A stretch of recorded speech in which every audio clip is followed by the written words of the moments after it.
Hi, my name is David and this is my Altezza.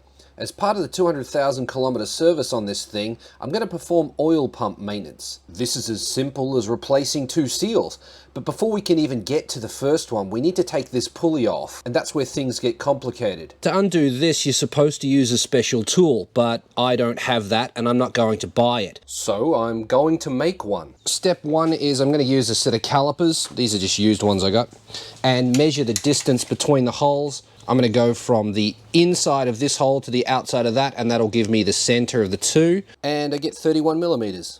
I found a flat piece of steel. It's a bit rugged along the edge, so I'm going to run a file across it and mark 1 centimeter from the end, and that's where we'll put our first one.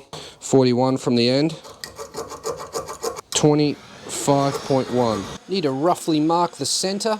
I'm going to pilot hole this shit just because. Now you might be asking yourself, why am I bothering with this? Because I could probably hold on to the thing with something else. But I don't know, I like doing this, and then I have the tool. And if you can't hold on to that pulley for whatever reason, I've just shown you how to make the tool to do it. So it kills two birds with one stone, really. I'm just drilling this out to M5. Why M5? So that I can tap it with M6. For the center hole, I went all the way out to 18 millimeters to accommodate my 12 mil socket. Get our tap set, a little bit of oil of whatever description, and then we go in as straight as we can. Why are you tapping it? So that I can put bolts in it, because I need pins to go into the holes in the pulley. Wind that out. Good, next. And that's what we've ended up with. Let's go have a look. Now, one cool thing about this is it actually, undoing it, it's going to wedge itself onto the oil pan there.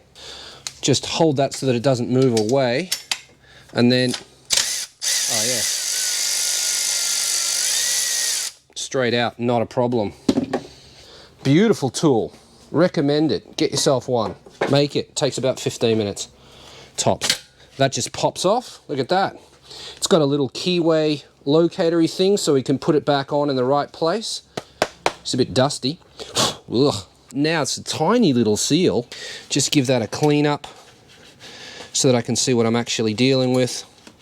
And I'll get in here with a pick. I managed to get that out using one of these, a pick like this, and a little screwdriver. As you can see, I didn't puncture through the outside, so I haven't done any damage to the shit I'm trying to seal.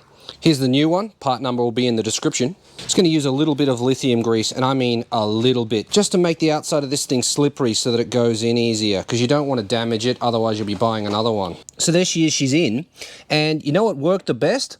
I pushed it in with my fingers, and then I just used this extension. It's just one of these, a nice smooth area on the top that's not going to damage anything, and just gently pushed it in the whole way around. Seated, no problem at all. Make sure you put it on that way, not this way like I was trying to do.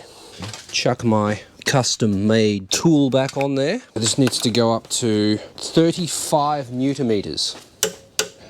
And that is 35. Simple tool, made the job much easier. Around the oil pump, there's 1, 2, 3, 4, 5, 6 bolts. Undo those and you can get to the snake seal. Giving that a bit of a pull, it just popped straight out. Easy peasy. And here's our snake seal I was talking about. So that just comes out of there, and we fit a new one. Here she is. Part number will be in the description. The snake seal needs to be placed in here, and a pro tip is to use some lithium grease to hold it in place.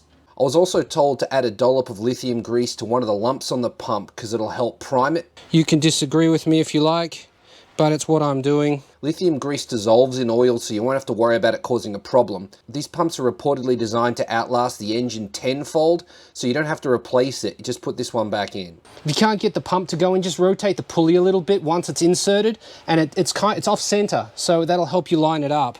And it should just go plop straight in. Tighten the 6 bolts to 9 newton meters, and then get ready, because the next thing you need to do is the water pump. It's a very big job, but watching this video will give you the confidence you need to keep going. If I can do it, so can you.